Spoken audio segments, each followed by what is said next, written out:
வடபழனி முருகன் கோயிலில் நவராத்திரி விழா ஒவ்வொரு ஆண்டும் மிகச்சிறப்பாக நடைபெற்று கொண்டு வருகிறது. கண்ணை கவரும் கொலு பொம்மைகள் அனைவரையுமே கவர்ந்து இழுக்கின்றன. மேலும் மாலை பொழுதிலே இசை கச்சேரி, பரதநாட்டியம் போன்ற நிகழ்வுகளும் நடந்து வருகிறது. இந்த முறை வித்தியாசமாக குழந்தைகளுக்கான ஆன்மீக வினாடி வினா போட்டிகள் நடத்தப்பட்டு அதிக மதிப்பெண் பெற்றவர்களுக்கு பரிசும், கலந்து கொண்ட அத்துணை பேருக்கும் மரக்கன்றுகளும் அளித்தது மிகவும் பாராட்டத்தக்கது. வினாடி வினாவில் இடம்பெற்ற சில கேள்விகளை நாம் பார்ப்போம்.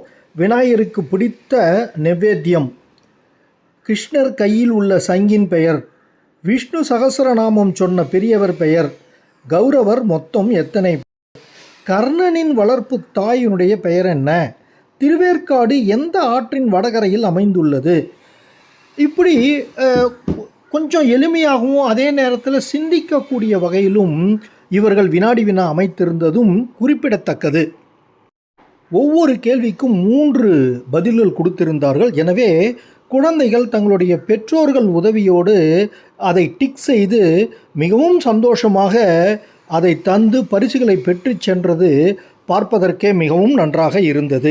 இதைப்போல் நாமும் விசேஷ காலங்களில் இதை போன்ற வினாடி வினா நிகழ்ச்சிகளை நடத்தலாமே.